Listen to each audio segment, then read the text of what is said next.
Okay, good morning. Welcome to the UBC Learning Circle. Today's January 28th.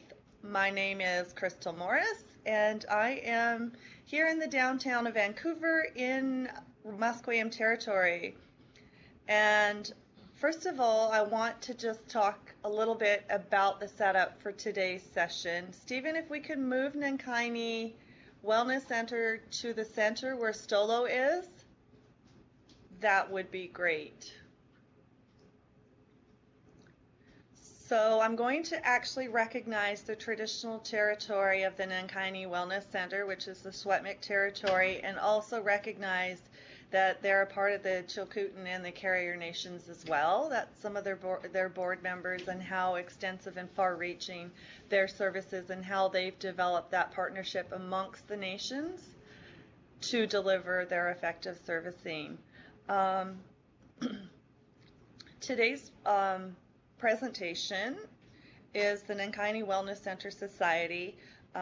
Topics will include the treatment center, governance, operations and service delivery, family alcohol and drug program, youth and family inhalant program, the Nenqayni mobile treatment program, continuing care program, and accreditation. I will do a brief introduction of the speakers, and I will actually turn the table over to you, and they'll be running the PowerPoint from there in Nenqayni. This is our first go around at this, at having an off-site control the PowerPoint. So please bear with us. And in addition to that, we have our technical support down at Sinclair Center, the First Nations Health Authority, and here in the room. So thank you very much for joining us. Today's presentation is by Willie Alphonse, and welcome, Willie. It's good to see you again, even if it's on video conference. We worked together a number of years ago up in Splatching. Willie has been a counselor at Nenqayni since September of 2008 and is a Level 2 certified addictions counselor. Prior to his counseling work, he was a member of the Nenqayni Board of Directors from 1992 to 2008. As a member of the Northern Shuswap Nation, he held the position of Chief of the Williams Lake Indian Band for 10 years. Willie moved into his current position on December 21st of 2009. Willie is proud to supervise and be a part of the hard-working Nenqayni team. So welcome, Willie. And then we have sitting next to him is Megan Bernoni, the Director of Family Services and Special Projects. After completing a BA in Psychology and Sociology, Megan started working in mental health and addictions for Interior Health. In 2009, she was hired at Nenqayni Wellness Center as a program shift supervisor and is now the Director of Family Services and Special Projects. Since 2009, Megan has supervised the Nenqayni Youth Program, Family Program, and Community Mobile Program and writes many of Nenqayni's proposals and presentations. Megan loves to work with the communities of the Caribou Chilcotin and is continually inspired by the resilience and beauty of the people and the land in the interior of BC. Next to Willie on the other side is Walter Rennie. I'm hoping I'm saying all these names correctly. He's a continuing care coordinator. Walter has worked with the Nenqayni Wellness Center for over 5 years. He began his employment as a coach and then he became a supervisor and held that role for a few years. Currently, Walter is a continuing care coordinator and he holds an associate addictions counselor certificate. He is a crisis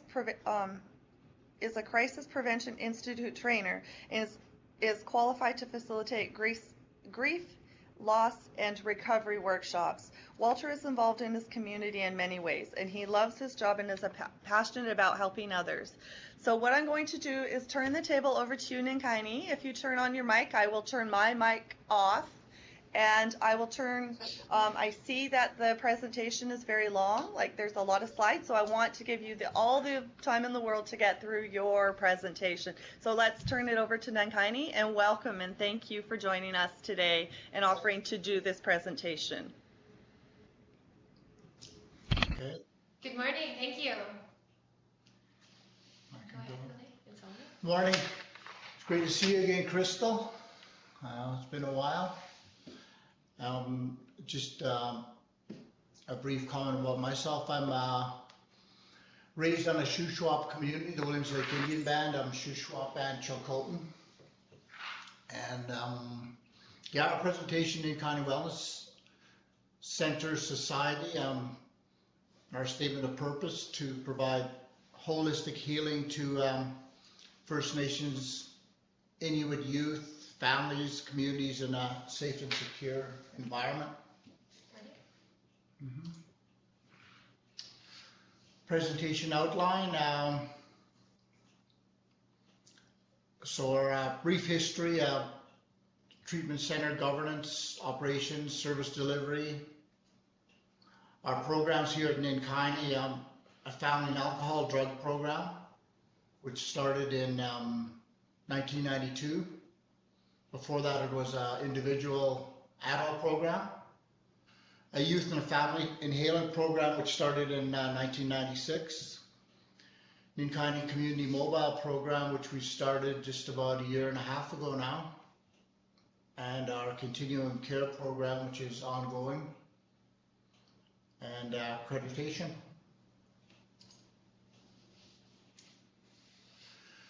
And more brief history. Our center here began services in 1981. And after several years of struggle and hard work by many concerned people of the Caribou-Chilcotin, Nenqayni provided services out of our old residential school building, and we moved into a motel in Williams Lake area for a while, and we finally moved out to here on the Deep Creek Reserve, which is a Shuswap community.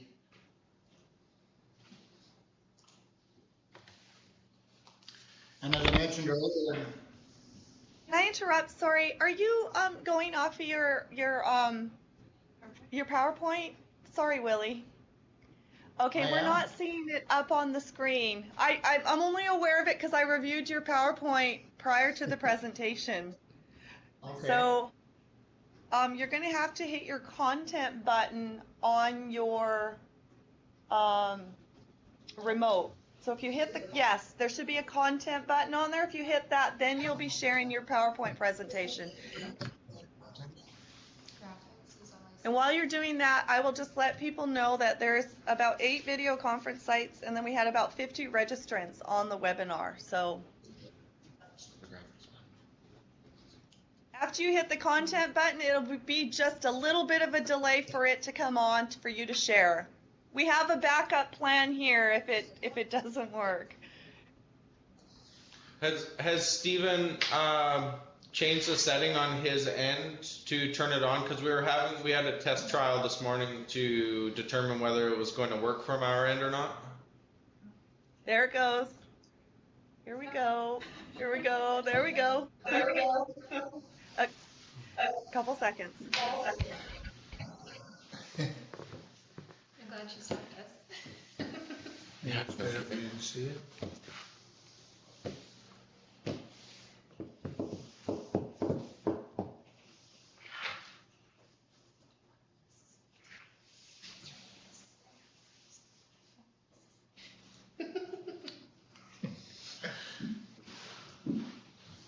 You got technical difficulties.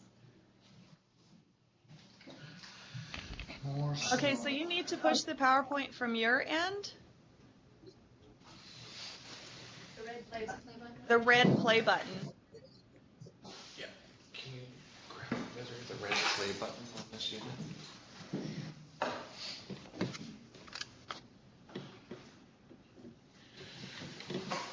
There. Now we're getting it. What's it gonna happen? Yeah. Yes. There it is. There it is. Okay. People that one slide, I believe. No. Okay, we'll follow along from our end for the webinar. Hey. Thank you, Willie. So you bet. So continue on in July of '96, we started our Youth Inhalant program, and it continues on here today. And we started out in some mobile trailers, and we moved into our new building in 2002. In subsequent years, full-size gym, daycare, family program, and in 2008 we named our education center after our former executive director, Antoine Archie. And yeah.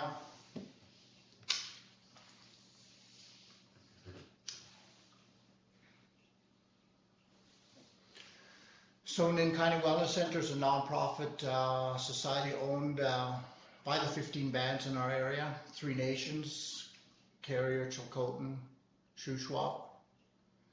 And our Nenqayni board of directors is made up of two reps from each nation. There's 6 Chilcotin communities in our area: Tusi, Nehemiah, Stony, Redstone, Anham, and Alexandria. The 5 Shuswap nations: Alkali Lake, Soda Creek, Williams Lake, Canoe Creek / Daw Creek, and Canham Lake. And 4 Carrier nations: Cluscus, Red Bluff, Nasco, and El Gacho.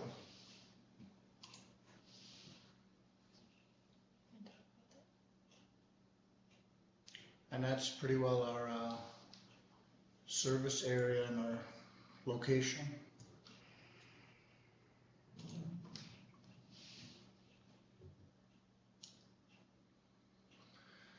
So one of our treatment center supports is the Association of British Columbia First Nation Treatment Programs. And our mission there is to provide a First Nations forum that promotes culturally relevant best practice to enhance, excel, and advance the continuum of care in addressing addictions. Okay, and Megan, step in. So we're going to talk a little bit more about what it takes to operate our treatment center. The success of any program when working with people is based on the people who run that program. And we're very fortunate at Nenqayni to have great staff, very qualified staff, and we help them with their qualifications as well. So all of our clinical staff, once they're here for 6 months, we have them registered and certified with the Canadian Council of Professional Certification. And to be a part of the CCPC, you must maintain a minimum amount of training as well as a minimum amount of hours supervised and working with clients as a counselor. Many of our counselors have other certifications such as degrees in psychology, sociology, addictions workers and counselor certificates through a variety of certifying bodies. To work at Nenqayni, there's several levels of that you must meet. So minimum training requirements that to be certified, 3 years minimum sober living, and we say that because there's so many people who are very effective counselors that at one time had addictions themselves. And that's what makes them so effective with people who are in the midst of their addictions when they come here or are just following it. So after 3 years, they can work here. We have 2 levels of criminal record checks, one for people who are vulnerable and then a regular criminal record check. Also a clean driver's abstract, and then when they come on board, they must sign ethics and confidentiality requirements. So we're very careful about who we bring in as staff and make sure they're fully qualified to work with people who are at risk and have had very difficult situations in their lives. So this is basically the minimum amount of training that we must keep ongoing. Nenqayni Wellness Center is an accredited facility by the Canadian Accreditation Council, pardon me. So this is the absolute minimum of what we must maintain, although we do much more.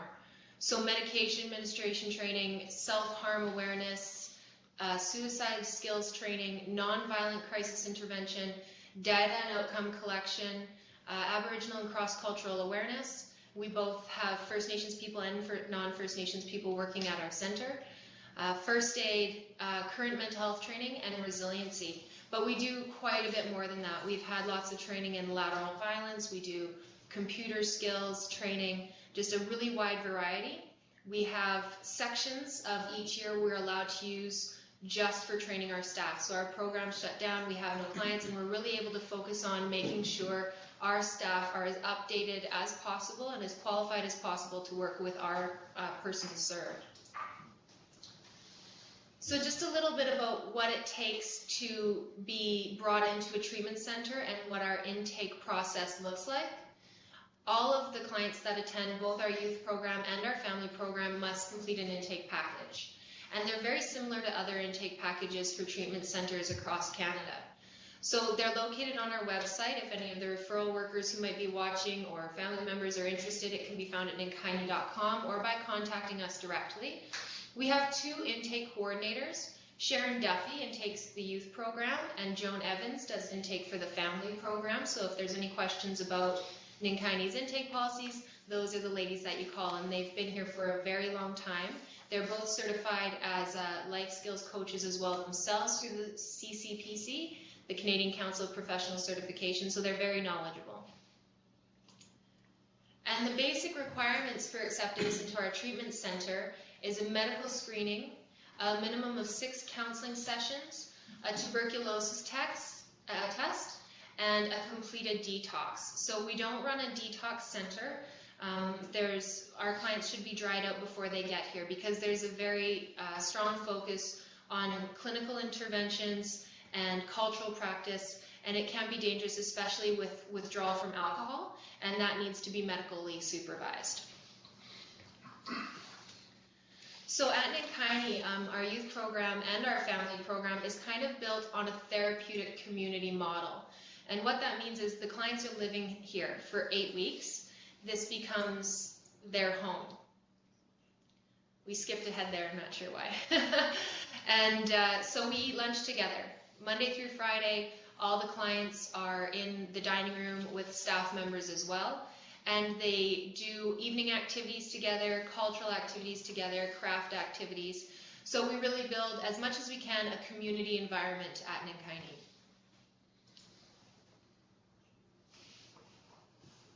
So culture is a very important component at Nenqayni.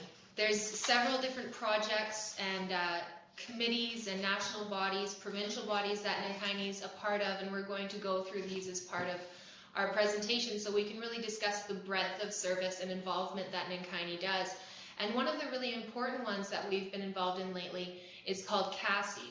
So that's the Culture as Intervention Research Team, and I have their website at the bottom there above the picture.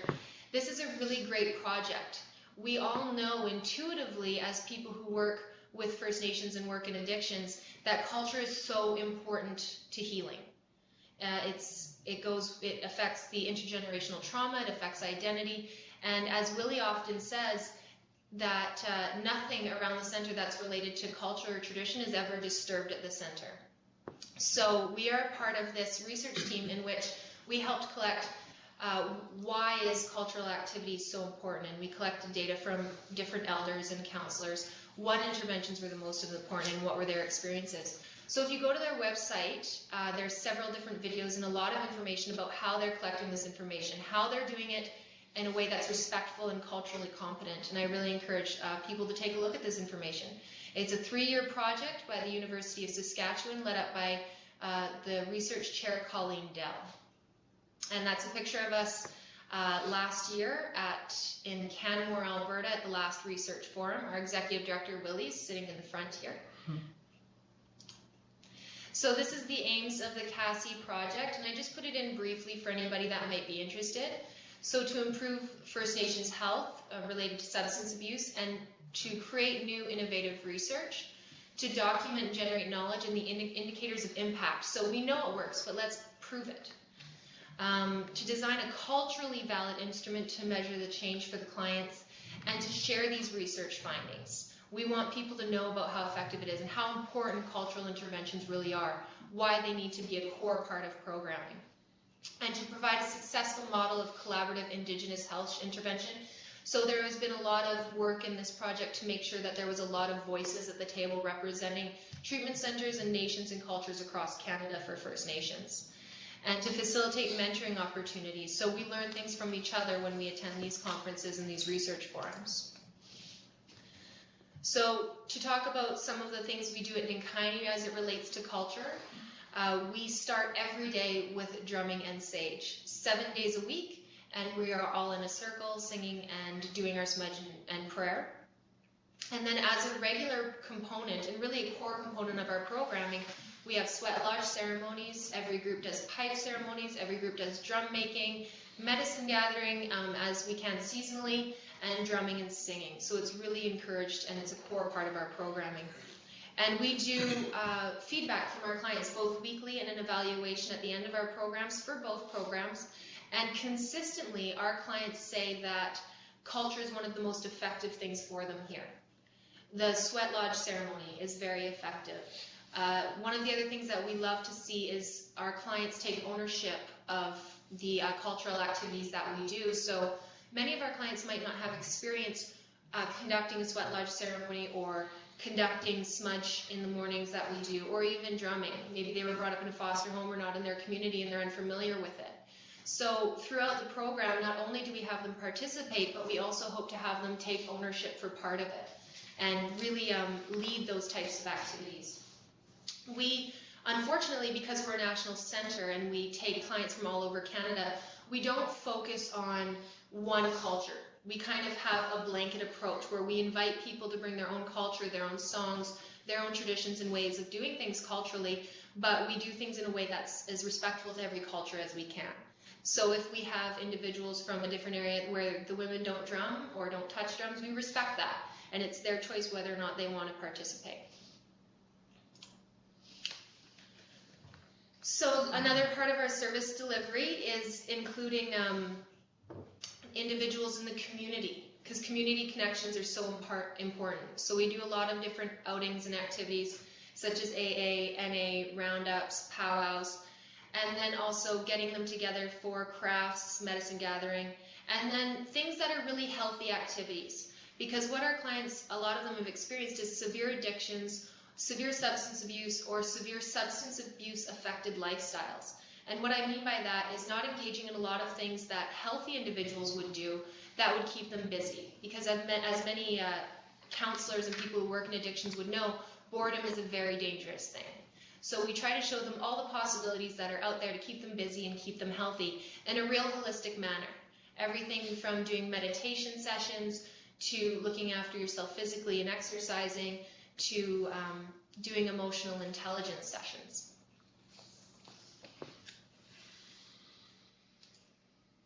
So we're going to discuss specifically, the last slides I went through were really about all of our programs, and now we're just going to take a little bit of time to discuss specifically our family alcohol and drug program. And my slides keep skipping forward a little bit, and I'm not sure why, so I'll keep clicking back. But our family alcohol and drug program is 8 weeks long. It used to be 6 weeks, so some of the information out there, if it's not updated, might say that. But we really saw that the clients needed those extra 2 weeks. And in the research that we've done regarding our program length, we have found that the extra 2 weeks creates a more effective program for our clients. They need that little bit of extra time. So in the family program, it focuses on both the individual and the family unit in the treatment of addiction. So just to talk about another national program we're a part of, we're a NADAP facility, and NADAP stands for the National Native Alcohol and Drug Abuse Program. So it's a primary network in place to respond to First Nations substance abuse issues.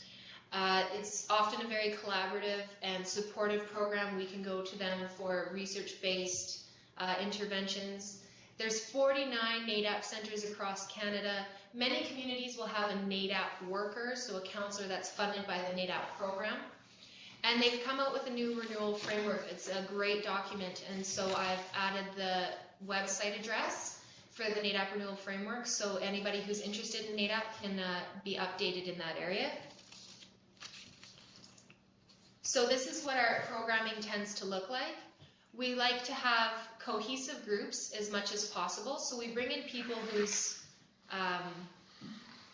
struggles might be fairly similar.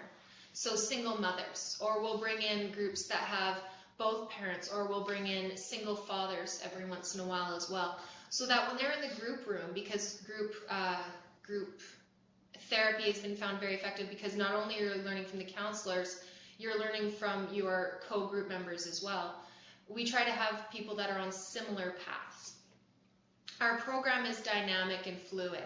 So we do have scheduling for our program. We do have things that we always want to address, but we ensure that we're flexible enough and have the level of expertise to address the needs of the group as it presents when they get here.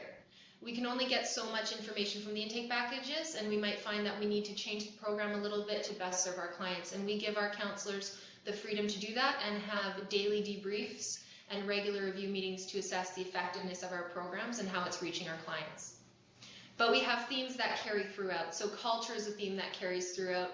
Identifying addictions, grief and loss are themes that carry throughout our programming. So group sessions acts in conjunction with afternoons and weekends activities. So we have 3 shifts at Nenqayni. We have a day shift, an afternoon shift, and a weekend shift. We also have an evening shift that's supervised. So there is people available at the center to our clients 24 hours a day, 7 days a week. There's always someone here.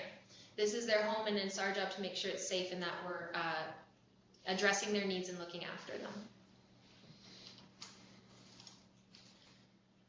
So just to discuss a little bit more about our program counselors and coaches, we have a full-time youth counselor for the children and families in the family program, and we also have a full-time counselor just for the adults. We don't have a huge number of individuals in our programs at once. We're funded for 26 beds in our family program, but we like to bring in less than that so we have more individual attention to our clients. We have 2 full-time elders that are available at different times in the center for spiritual and traditional guidance for our clients. We have male and female counselors and coaches so that the clients can go to whoever they feel most comfortable. And then coaching staff are also certified staff, but they're not full-level counselors yet. They're associate counselors, and they conduct a lot of our workshops and take the families and youth on different activities and outings, as I mentioned earlier. I don't know why this keeps jumping ahead. So this is just a list of some of the workshops that we offer at Nenqayni. Stages of change is really important because of knowing where you're at on the continuum of change can be a very effective tool. We do a lot of parenting. Often the clients that come to Nenqayni have been separated from their children or were raised in foster homes, so they need examples of what effective parenting and traditional parenting look like. All of our program is based around the medicine wheel, so we are ensuring that we're creating a balance between the 4 quadrants of mental, emotional, spiritual, and physical. Effective communication, anger management, grief and loss, family violence, historical trauma, sexual health. These are just some of the things we address, and like I said before, it's tailored to each group. So Nenqayni we're lucky enough to have a full gym with a cardio room in which we have ellipticals and a bike and a weight machine. And we encourage our clients to use this as much as possible. And we have volleyball games with the staff and clients in our great gym there, basketball games, badminton tournaments. So we try to use this as effectively as we can, and it's a really beautiful gym. We're very lucky to have it. And this here is a picture of our daycare. You'll see on the bottom left. It's actually quite a big center. There's more to it there. But our daycare is run by ECE, Early Childhood Educators, that are certified. And I wish this would stop skipping. And it's in the bottom section of this building here on the upper right. And the top section is a school district school, so it's actually run by the school district 27 in our area. And any children that attend this center that are school age attend the school, and any that are daycare age attend the daycare. So the children are in this area while the adults are in programming. There is specific time for family activities where we encourage healthy family interaction, but the children are still receiving very good care and a very good level of education. Also in the evening, there's sometimes activities that requires the adults to be on their own and not have the distraction of their children running around. So example of that might be a seminar that they attend or an NA meeting. So we'll provide qualified, certified babysitters as well to give the parents that time. So the family dynamics are really something that we have to address at Nenqayni, because when they come here as a family, the family's hurting due to, as I was saying, substance abuse and substance abuse affected lifestyles. So there's lots of things that we have to address. So now that the family's sober, how are they a sober family? What does that look like? They may have never seen that in that time. So we try to build the foundation for that as much as possible while they're here. We address things like codependence. Often you'll see that come up in addictions. Feelings of guilt by the parent for not having the children, or abandonment from the child of not having their parent. Feelings of jealousy or mistrust between parents. We're really trying to restructure the family dynamic and build on familial attachments and resiliency within the family. So that's the end of some of the specifics of our family program. I'm going to start talking now a little bit about our youth program. That's our youth program building right there. It's a really lovely building on the inside, and there'll be some more pictures, but there's a large common area, a library area, a games room area, a very nice kitchen, and each youth has their own bedroom and then a shared bathroom just between two individuals. The first time I walked into the youth and family program, I thought, this is nicer than the places I stayed in when I was a teenager. So it's a very nice facility, and we're surrounded in a beautiful area. It's a very quiet area, lots of trees and nature. We often see moose and deer and even cougars and bears a few times. So we're very close to nature where we are. So we are supported by the Youth Solvent Abuse Committee. This is a great committee. I have their website there as well if you're interested in taking a look. It's national, it's across Canada, just for youth. The vision of this committee is to deliver proactive social, cultural, and evidence-based programs that empower Indigenous families and communities to improve their quality of life. And evidence-based, again, is really important. There's so many things that we do, we know that works, but we have to be able to prove it, we have to be able to show it. Nenqayni's been a part of research with YSAC that's been very helpful in developing what are the most effective interventions for youth who are struggling with substance abuse and substance abuse affected lifestyles. So the YSAC mandate is to strengthen the Indigenous recovery network for substance abuse treatment centers. So we really want to build a community around it where we're all working towards the same goals and using the same evidence base. To provide services based on Indigenous principles and values. So to not use a Western model or a medical model, but really what's effective for Indigenous individuals. To utilize and respect the natural value of culturally based programs. So again, culture is very important. To develop and share best practices, and that's a real strength of YSAC. We attend conferences and trainings where individuals within the treatment center are trained to deliver things that are very effective for youth, and we can build, again, a community around that. So like for myself and Willie and several other people at Nenqayni, we've been trained in emotional intelligence. We've been trained in resiliency and mental health. And all of these things are based on best practice and evidence-based to deliver to our clients. And to ensure a national perspective is considered in conjunction with attention and respect to regional center-based priorities. So having respect for the regions as well, and not getting lost in just the national picture. So this is a picture here of our youth program on the inside, very nice comfy leather couches. And just beyond that, we have got a great big projection screen for the occasional movie nights for our youth, which they love. We have a nice surround sound system in there as well. And as you can see, some of the bedrooms are on the left side of that picture. We've got an air hockey table in there that you can see too. I was a big fan of that one when I started working here. So we have 3 intakes a year. They usually occur January, mid-May, and late August. And they're each about 4 months in length. The length of this program is another thing that changed. It used to be longer. It used to be 6 months, years back. But it was found that that was a little bit too long. So it follows the general cycles now of a school year. Because we also have a school district school on site, the clients are able to bring their school work with them. So their school work isn't interrupted, and we kind of follow that timeline.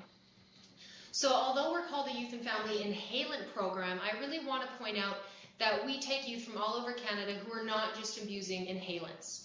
They might not have had any experience in inhalants. What we are trying to do is just create health for our clients overall. So any type of substance abuse, or even, like I keep saying, substance abuse affected lifestyle. So all the dysfunction that comes with having family members and communities that are steeped in substance abuse, we must also address those things for our clients. So we do take any youth ages 13 to 18 who are struggling with these things from across Canada.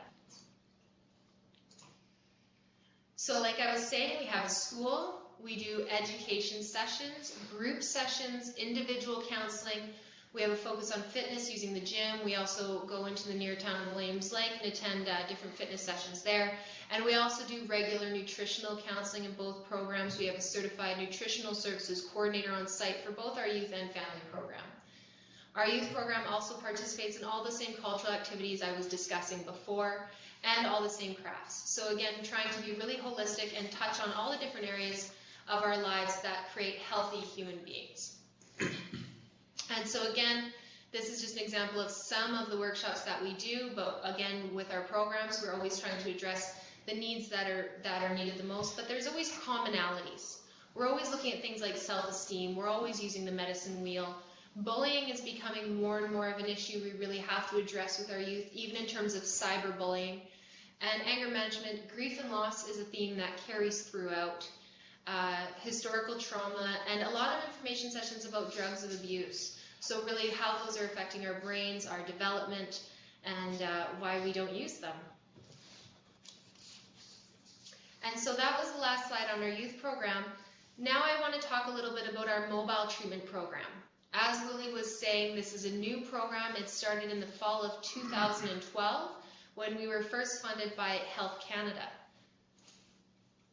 At this time, we're now receiving funding from 3 different sources in certain amounts that has allowed us to reach all of the 15 bands. So we have a plan between now and the spring of 2015 to go to all of our 15 bands at least once for outreach treatment. So mobile can also be called outreach programming, day programming, but really what it's about is going into the community for 3 weeks. And what we do is a needs assessment in each community first with whoever would like to attend. And usually that's health staff, band staff, chief and council, and healthy community members. To ensure, we use all these people to really ensure that the program is tailored to the needs of the community and it's community driven. There's a partnership and a buy-in from the community, and it reflects also their culture and their nation. So the schedule and the specific interventions that we choose are developed, as I said, during the needs assessment and with the community members. We have a variety of staff, and they have, while we all have the same base level of training, we have different levels of expertise. So we use some staff to do specific mental health interventions or training even for staff within the community and leaders within the community. We have staff that are certified in nonviolent crisis intervention or resiliency through the YSAC network that we can send out specifically for the community's needs. And then always there's core staff there to promote consistency and continuity throughout the program. So the staff stay within the community to deliver this programming. So they're accessible and they're getting a very frontline look of what it's like for the members of that community. So for the mobile program, we collect basic information from the participants. So it's supposed to be designed as a really accessible program. And there's another slide discussing that as well.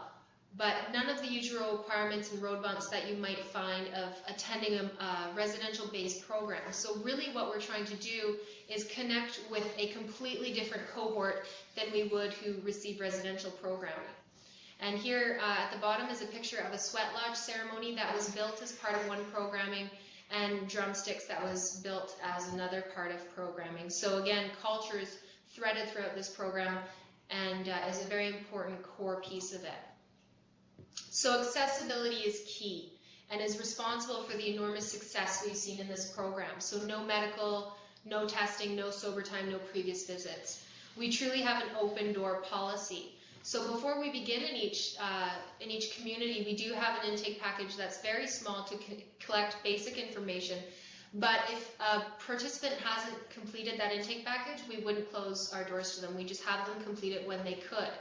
I've been on the front line, as has Willie and Walter and our other counselors, and we've seen people walking by and kind of said, okay, we have this program going in here, would you like to come and check it out? And people will start attending and complete the program. So culture and traditional activities are some of the program's best features according to our program evaluations. 90% of our participants in over the 7 communities that we've done thus far, actually we just completed our 8th, stated that they'd like the program to return.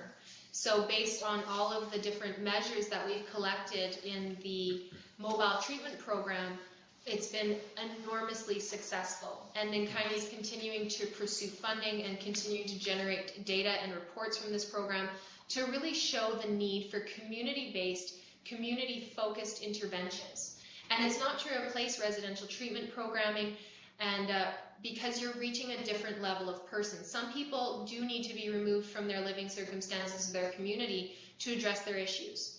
But other people need to have difficulties for a variety of reasons leaving their community, and it needs to be addressed at the community level. And that's familial things, or even having a job, and that they can't leave for the sake of their family to attend residential programming. So also another part of this program is offering it at flexible hours. Our counselors invite each community to say what hours are best for them and are willing to work a modified work week. So they won't conduct a program necessarily from 9 to 5, but from 1 to 9 or whenever they need to. Some of the communities, they'll do house visits, and they try to be a part of the community in attending community-based ceremonies and celebrations. So if they happen to be there over a Halloween or near Christmas, they'll participate as a community member, and that creates a real connection with the counselors, with the community. And I can't say enough of how much of a success this program has been. And so we're just coming to the end of discussing the mobile treatment program, and now we're going to discuss our continuing care program. Good morning, everybody. Thank you, UBC, for having us, and welcome everybody else who's joining in. Again, my name is Walter Rennie. I'm the continuing care here at Nenqayni. I'd like to talk a little bit about our program. So I'll give you some history about the continuing care here at Nenqayni. We undertook an extensive research project in the area of continuing care back in 2007. The research conclusions and resulting recommendations addressed the needs of community workers and volunteers, focused on continuing care as a community-based service, outreach for communities, training for workers, which are reflected greatly in our mobile programming, communication, continuing care, planning, culture, and spirituality. Continuing care is a full-time job. We service all three programs, the youth program, family program, and our mobile program. We recognize that treatment is not completed when a client graduates from one of our programs, and that treatment is an ongoing process consisting of community supports and services, as well as continued support from our center after our clients leave.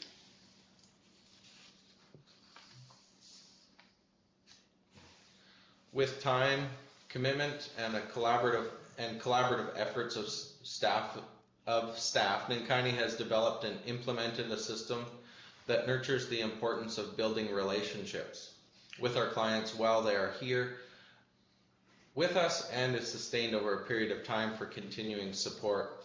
So we do our best to engage clients while they're here in our residential programs, as well as in our mobile programming. I travel out to the communities that we're servicing for that program, and and I spend time with, we spend time with the clients, both in the youth program, doing different activities, and just talking one-on-one, and sometimes through workshops that we deliver there as well. In the family program, we make connections, joining them in sweat lodge ceremonies, collecting feedback on a bi-weekly basis, and just spending time with each of the families.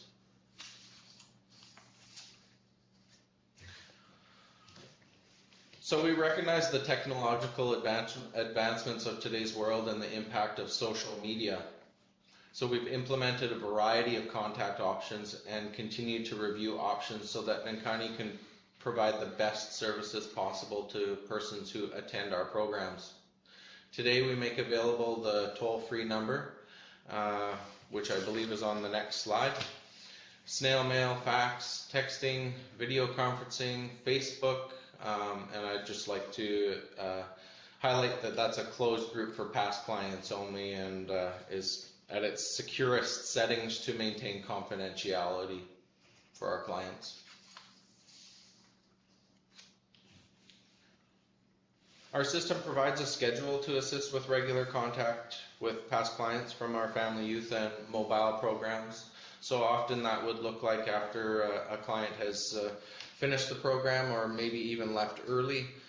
We do our best to connect with that client within the first week, and then on a regular basis, often landing around the first month, second month, third month, and so on and so forth, to encourage staying connected, to see where additional supports might be needed, to maybe help that client research and find resources within their own community. That might be 12-step programs, how to connect with alcohol and drug services, connecting with with elders maybe in their community, or other people who are trying to walk in the same way. So past clients may seek help and guidance by accessing our continuing care services, pre and post treatment, by calling our toll-free number. So if we have somebody who could potentially be a client here at Nenqayni but has not yet, they're more than welcome to phone that number to inquire about any one of our programs, but also just to talk about maybe what some of the difficulties might be, and maybe we can do our best to either lead them in the direction of coming to one of our programs, or maybe finding something that is closer to their home community, whatever is going to work best for that client. So we'll never turn somebody away just because they haven't been a client at Nenqayni. Thank you, Walter. So Nengayni is accredited, which is a big deal for us. We're accredited by the Canadian Accreditation Council.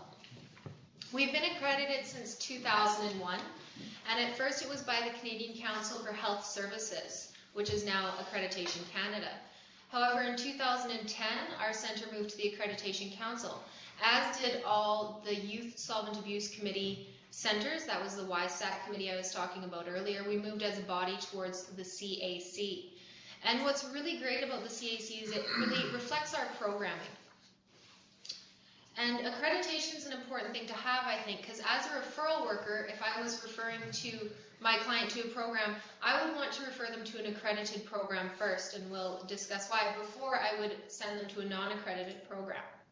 So accreditation is not easy, but it is definitely worth it. It can be a long process, but it really makes you examine how your programming is structured, how your programming is recorded and reported.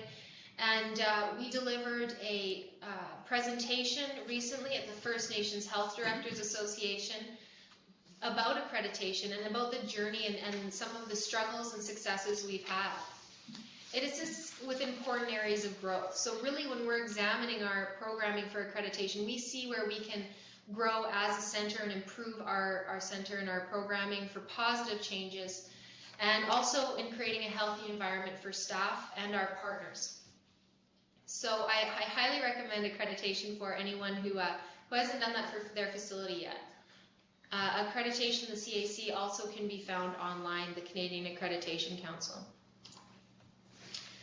So it makes us more organized and consistent. We're accountable to accreditation at all times. We're actually having another on-site inspection, which happens regularly if you become accredited at a minimum of every 3 years, but that's with on-site other core support developments as well.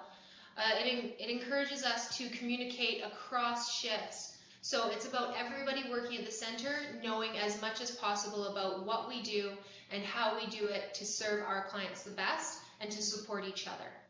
So increased awareness of our individual job requirements as well, increased safety for our staff and clients. And like I was saying before, it enhances the credibility of our programs. So once we have that stamp of approval saying that we're accredited, referral workers or clients can be safe in the knowledge that we have a very thorough, evidence-based program and use best practices. All of our staff are certified and credible as well. And it kind of takes some of the guesswork out of what is a good program to attend, what is the best program to attend if you're acting as a referral worker or even looking at centers for yourself or a family member. We also have regular trainings for all staff that are maintained, so that was part of the list that I had shown earlier. And it really creates a baseline of understanding and a common language among our staff that they can use when they're all at the same trainings. So like I was saying before, we shut the center down for certain periods of time, and everybody goes through a really long training program. And we have a great staff here who have multiple years in the program. So every couple of years or every year when they have to renew, they're saying to me, "We've already done this training." And I'm saying, "Yeah, but it's time to update." So we're very current in our practice and in our knowledge. So we're coming near the end here to our presentation. And finally, we want to make an invitation to professionals and referral workers. We really believe in the community around First Nations issues and treatment of addictions. So we welcome people and referral workers, professionals to come and tour our center and see what it really looks like. We're in a beautiful area and we have beautiful facilities. So really the pictures that we've shown can't do it justice. So we can give you a tour and give you kind of an inside look to our programming. The only thing we ask is that you call and let us know, and we can kind of tailor our tour to your information needs. And also to protect the confidentiality of our clients. If we're in session, some areas will be closed just to not jeopardize that confidentiality, which is a key part to working at Nenqayni is always the best interest of the clients. And so again, our toll-free number is at the bottom there. Call us anytime, because like I said, there's people here 24 hours a day, 7 days a week.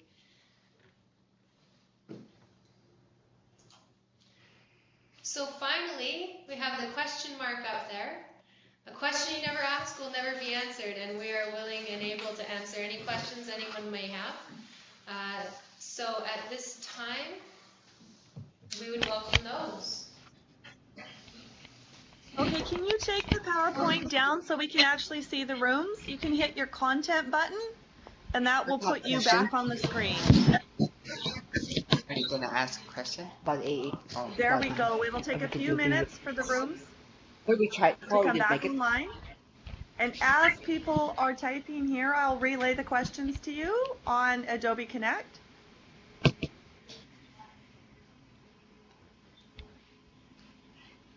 Hello.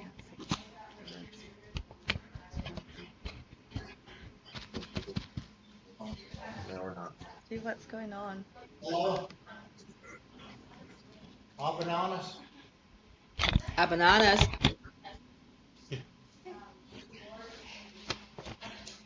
I have a question. Yes, Can you hear go me? ahead. Oh, yeah. Yes. This is Darlene here. Do you still, is it possible to set up a video conference for AA meeting? Yeah, we still have our Polycom system running, and so as everyone else may be listening to this presentation as well, another part of what we do using the Polycom system we have right now is setting up inter-community or between community and Nengayni AA meetings.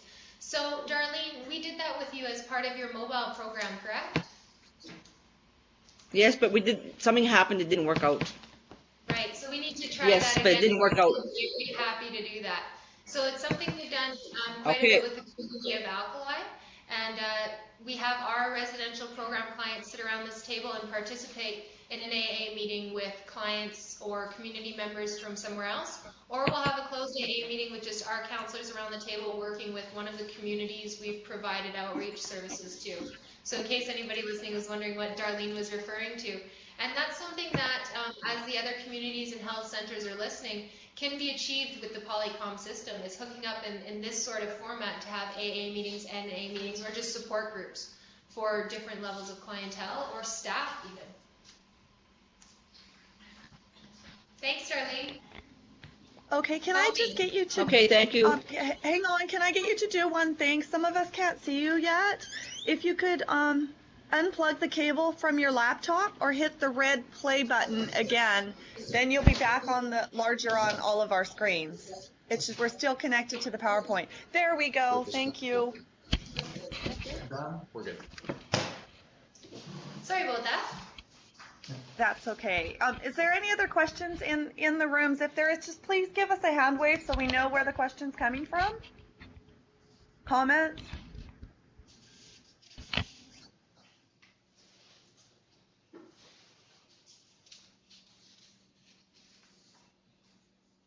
We did really well otherwise. Yeah.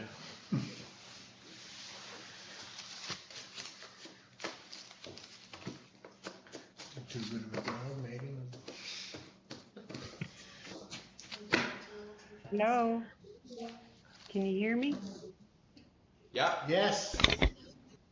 My name's Jackie Adams from New Orleans, Nisku Valley Health. I was wondering about the culture part. Like for myself, I'm in agreement with it, but there are some clients who just don't want to take part in the cultural part because they say it's not from their nation. But what I see myself is that, like with the smudging, up here we use different roots, and like it's just a little bit different, but the idea is the same. Like the smudging we still do, and the sweat lodges. They say sweat lodges isn't part of our nation, but in talking to my mom when I first got sober, she said she remembers as a very little girl these little huts on the water side, and then she realized that those were sweat lodges. I'm just wondering if any of you have any idea of how we can bring the idea across to potential clients, you know, that although we're different nations, we have something in common. It's just opening our minds, I guess, and kind of exploring it. One thought that came to mind for me was the Bible. You know, like there are a lot of different beliefs out there, you know, but everything is kind of the same in that we just have a different name, like higher power, creator, you know, God. It's just a lot of different, I guess, ways of worshiping. So if any of you have any ideas on what words I can use for maybe new clients. And the other part is the ones that have gone to residential school and their culture was kind of ripped away from them, you know, and not knowing how to connect them again. You know, so if you have any words or ideas, I'd really appreciate it. Thank you. Well, thanks for the question. I've always stated that as long as it's not bringing harm to yourself or others, we respect different forms of culture, different spirituality. We even take clients into church if they do wish on Sundays, and that's open for them as well. And we're always open to different spiritual, cultural teachings from, you know, teaching us from what they were taught as from their different culture, different nations. So yeah, we're open to those opportunities as well. One of the favorite sayings that I've been lucky enough to be taught and mentored, I think he's my mentor, by an elder who works at our center. And occasionally we have clients come in and we respect them and their rights that don't want to participate sometimes in our programs. And our clients, as I said, they're addictions based. And I watched this elder look at clients many times and said, before you came here, was that bong you took or that cigarette you took or that bottle you took part of your culture? No, it wasn't. And so you've done things before that aren't part of your culture, and I'm asking you to open your mind and open your heart to what we're doing here. And it's really about having, I find, getting our clients to engage in cultural activities is really about having a strong leader who can show them how effective it is and can really make them feel safe. So for myself, when starting here, I had never participated in a sweat lodge ceremony, and I felt some apprehension being in a closed room and having no experience with it. But I was lucky enough to be with an elder who made me feel really safe in that area. And so it's really about the leadership you have and getting them to participate as well. The client has to feel comfortable, and they might not participate right away, but you have to have time to let that grow. So if the client has shown consistently that it's a safe environment and has shown that it's conducted in a way that's respectful to them, it'll encourage them to attend as well. So over the time that I've been here, I've seen girls, our youth program clients, absolutely refuse to attend the sweat lodge, and by the end they're running rounds in the sweat lodge themselves. So I think overall it takes good leadership, healthy elders, and a real feeling of safety and consistency in those cultural practices. And that's why we do them consistently here. At the same time, every day we're doing our smudge ceremonies, and at the same times every week we're running our sweat lodge ceremonies. And also showing the community around culture is another part of what we do. So when we take clients out to different communities for cultural-based activities, they become, what's so important to cultural activities, a big part of it is identity, and the feeling that you're part of a larger group who feels similarly. So going out and seeing other people really appreciate, enjoy, and get benefits from experiencing cultural activities is another way of encouraging it. Does that help? Yes, it does. Thank you very much. That's such a great question and something we think about often here. Thank you.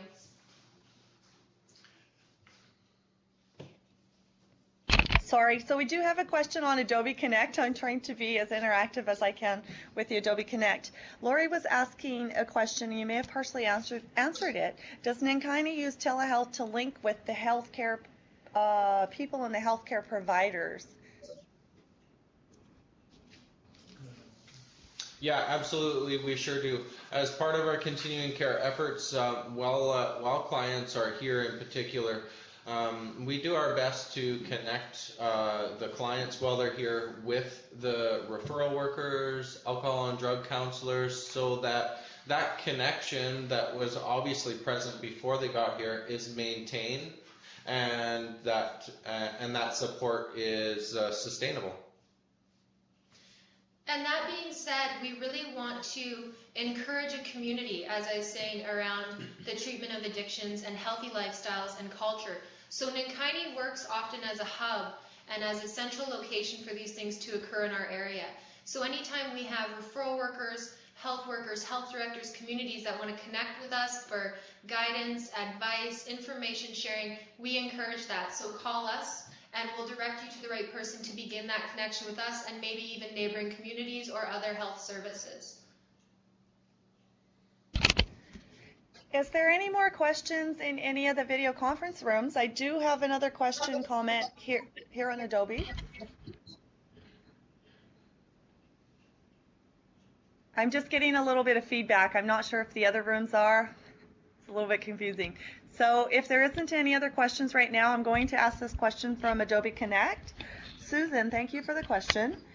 She states, I am currently awaiting a response regarding a referral to your family program. I am so grateful that I've had the opportunity to attend this session. I will be taking the time to visit your center. The referrals from Haida Gwaii is complicated by mailing services, and of course unfamiliarity until now. Thank you, and I'll pass this on to my client. And then she also forgot to mention the travel arrangements, how I guess she's talking about to getting to and from the treatment centers probably, things of that nature. So it was a general comment about the presentation, and I guess I will comment on that as well. Thank you, Susan, for that feedback, because that's what we try and do, and I'm glad the Nenqayni Wellness Center actually approached us about delivering this presentation. That's what we're trying to do, is link the communities with the services available throughout the province. Best practices, it was extensive programming and lots of work, lots of community-based programming, culture, culture, and it's community-driven. You listen to what the people want and deliver those services, and are welcoming in a greater capacity. Yes, it started with the basis of the nations, but extending beyond those nations and servicing the province in Canada. That's exciting to hear, the extensive work and the community partnerships, and doing it from a traditional cultural way, because what you said, Megan, makes sense. Was that a part of our culture and our traditions? I never thought of that. That is wisdom I'm actually going to take with me. And, when somebody says that to me, because I've heard family members say that to me, now I have a response to say, but neither was that. So it really gets you to think in a different capacity. So with that being said, is there any more questions from any of the video conference rooms?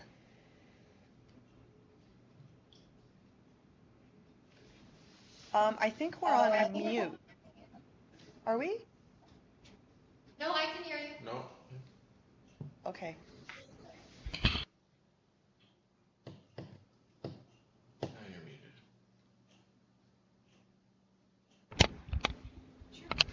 Okay. I don't see any more questions on the chat. Is there any more questions on the chat? I was just wondering what the cost of the program. Oh, okay. We have a question here about the cost of the programming, and I guess that's what I actually wanted to mention too, because you have you've mentioned and touched on those pieces of is the funding from 3 different areas for the mobile treatment programming, and probably understanding, you mentioned Health Canada and understanding that they've transitioned over to the First Nations Health Authority, but there was probably as well other partnerships developed. So for a referral to happen, how does the funding package work? Because I see it is, that's a piece of probably what Susan is working with possibly, So can you talk about the funding a little bit to fund a patient or a client to go to Nenqayni? Well, you have to be First Nations for sure, so that covers, it's just like, applying to any other treatment facility, First Nations facility, so it's based around your status. Mm-hmm. Right, so it's probably once every 6 months. That's how it was in the past, right? Once you're funded from First Nations Health Authority. Yes. And to be more specific about our mobile treatment programming, that was proposal-based funding, one-time funding. So that's not ongoing at that time. And as I was saying, we only have funding to address the 15 bands in our area because they are our governing bands. And that's lasting until 2015. And so that's a separate funding situation than it is from our residential-based programs. I see. Just not out of curiosity, just want to make another point, because here at the UBC Learning Circle, we actually had a presentation by the Community Action Initiative, who supports initiatives, it sounds like very much of what you've already developed. That might be just a source. And they also support ongoing and, for a limited amount of time, but I understood that there was a lot of work to get through, but they did a presentation about a month ago about their funding stream, and we're trying to partner with them to better service and outreach to Aboriginal and First Nations communities and service delivery organizations. So I do believe their presentation or their connections are posted on our website. So just wanted to put that out there to you. Thank you very much for that information. I'll be taking a look at that. I just want to say about the mobile program is there wasn't a lot out there for us to really look into how this program was developed. So we really looked to direction from our communities and what they wanted to see. And I think that's what's so important about it, is we did a little bit of inventing of the wheel on that program. And I really want to spread the word about how effective it is for other areas of our province and our nation.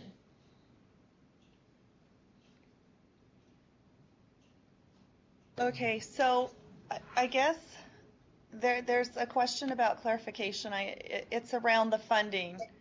So you take strictly registered status. I did hear that correctly, but the question was, what is the cost if you're a Métis or live off reserve and you are not covered? Like I guess it's probably access to the NADAP treatment centers if you are status living off reserve. Yeah. Yes. Do you want to speak to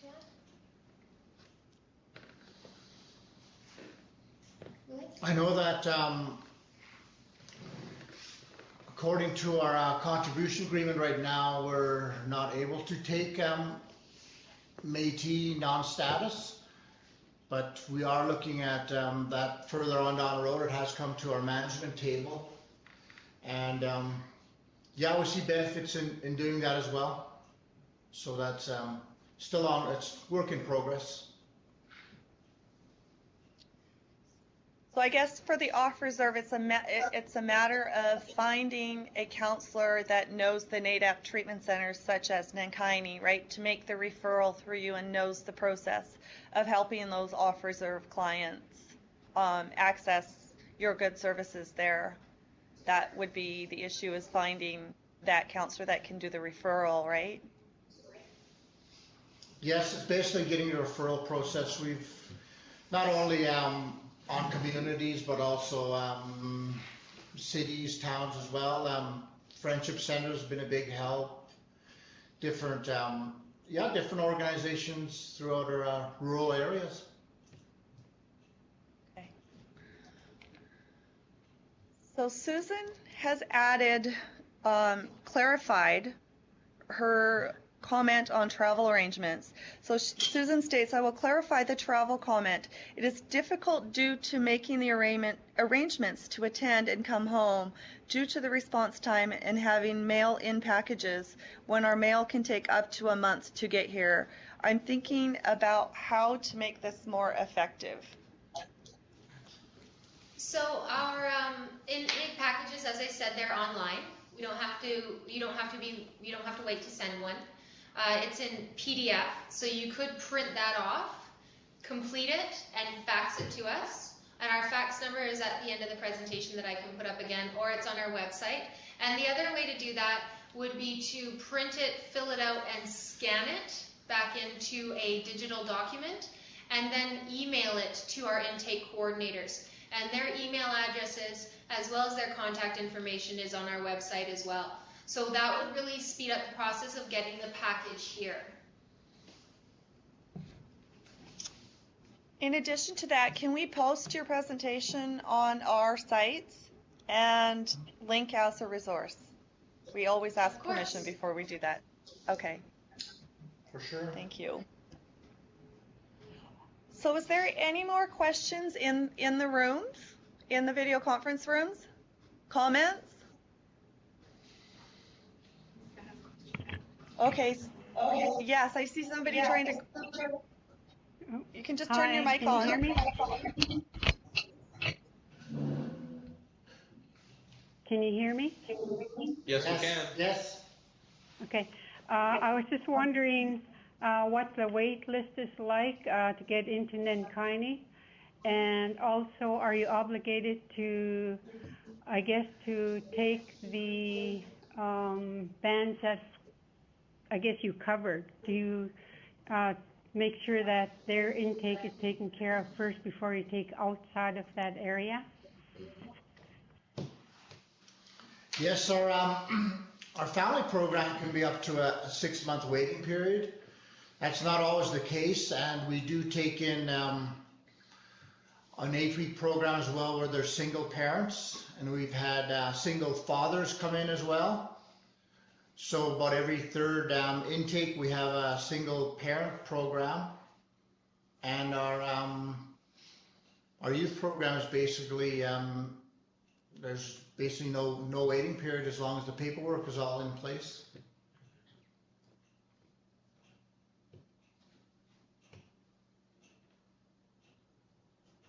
Did you get all that? Yes, thank you. Any more questions in the rooms? I do have Susan following up. So it does look like there was some conflicting information that was given to her because she was asked to mail in the referral package. That's our preferential. That's the preference, is to have it mailed in. But just have her call us, have her call me, and we can discuss where that information may have come from. But we do want to make our programs accessible.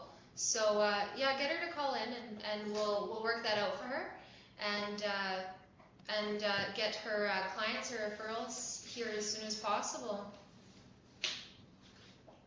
Thank you, Susan, and thank you, Megan, for that answer. Is there any more final questions up there in the? I want to make sure I'm giving opportunity for this to be as interactive as possible, and all questions for this presentation are answered.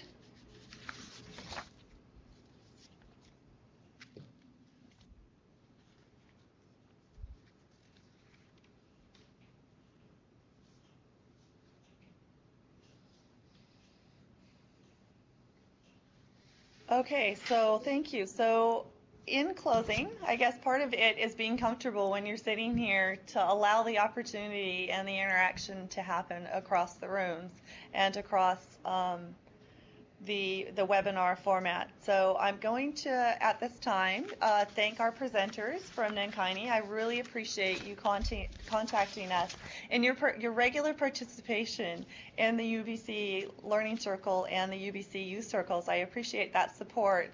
And now it makes sense why, the youth, we see all these youth participating from Nenqayni. It makes sense now that you run, a youth-based and then a family-based, that where we see the increased participation in our youth circles from the treatment center.